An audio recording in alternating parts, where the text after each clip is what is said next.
சேப்பங்கிழங்கு காரக்குழம்புக்கு தேவையான பொருட்கள் 1/4 கிலோ சேப்பங்கிழங்கு அவிச்சி தோல் உரிச்சி இது மாதிரி வச்சுருக்கோம்.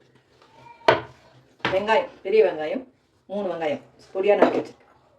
பூண்டு 4 பல், தக்காளி 3 தக்காளி, பெரிய தக்காளி. வாங்க குழம்பு வைக்கலாம்.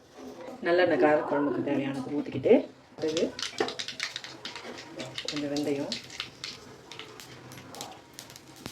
உடனே பூண்டு, வெங்காயம் போட்டு நல்லா பொன் வரலாம் வதக்கிக்கலாம். புளி ஒரு நெல்லிக்காய் சைஸு புளி ஊற வச்சு தேவையான அளவு உப்பு இப்போ கொஞ்சம் சீக்கிரம் வதங்க நல்லா வதங்கிடுச்சு. இப்போ தக்காளி போட்டுக்கலாம். நெல்லிக்காய் அளவு கரைச்சி வச்சு புளி தண்ணி ஊற்றிக்கலாம். 3 ஸ்பூன் மிளகாத்தூள், மஞ்சத்தூள் 1/4 ஸ்பூன் நல்லா கொதிக்கிட்டோம். இப்போ இந்த கொதிச்சு பதமாக வந்திருக்கு. இந்த டைமில் சேப்பங்கிழங்க போட்டுக்கலாம். இப்போ நல்லா கொஞ்சம் கிளறி விட்டுக்கலாம். இப்போ நல்லா கொதிச்சு வரணும். ஒரு 10 நிமிஷம் வெயிட் பண்ணி மூடி வச்சு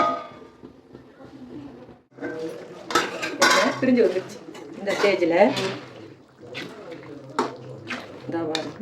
இந்த மாதிரி திக்காக வந்துடும்.